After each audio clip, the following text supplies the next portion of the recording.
జై స్వరాజ్ టీవీ. అస్సలాము అలైకుం వరహమతుల్లాహి వబరకాతు.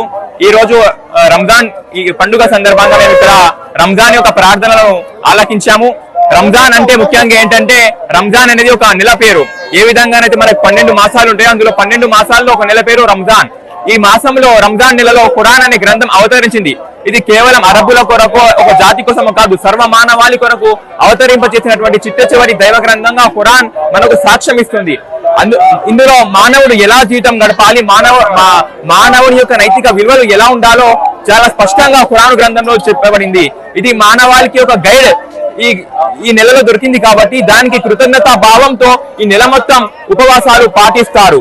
అంటే మానవాళికి ఒక జీవన సరళి, ఒక గైడ్ దొరికింది కనుకనే దేవుడు చెప్తున్నాడు మీరు ఇందులో ఉపవాసాలు పాటించండి అని చెప్తున్నారు.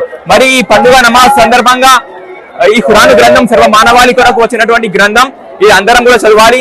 మరి ఈ పండుగ నమాజ్ సందర్భంగా ఇక మేము కేంద్ర ప్రభుత్వం తెచ్చిన నల్ల చట్టాలు ఏదైతే ఉందో వక్ఫ్ అమెండ్మెంట్ బిల్, దీనికి వ్యతిరేకంగా ఇక్కడ మేము సైలెంట్ ప్రొటెస్ట్ చేస్తున్నాము.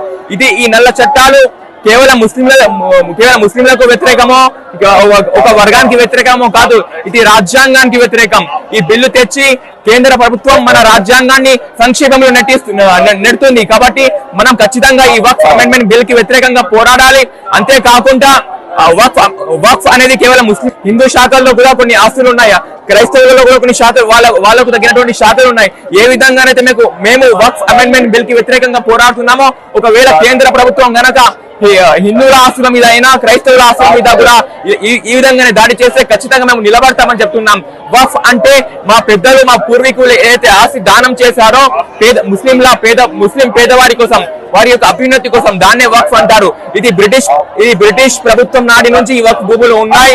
దాన్ని పరిరక్షించాల్సినటువంటి బాధ్యత ప్రతి ఒక్కరిది ఉంది. ఈ వక్ఫ్ అనేది కేవలం ముస్లింలకే చెందుతుంది. ఇందులో కేంద్ర ప్రభుత్వం జోక్యం సరైనటువంటి విషయం కాదు. ఇది రాజ్యాంగానికి విరుద్ధం. ఈ రాజ్యాంగాన్ని సంక్షోభంలో నెట్టేటువంటి ప్రయత్నం. కాబట్టి ఈ నల్ల చట్టాలను మనం వెనక్కి తీసుకోవాలి.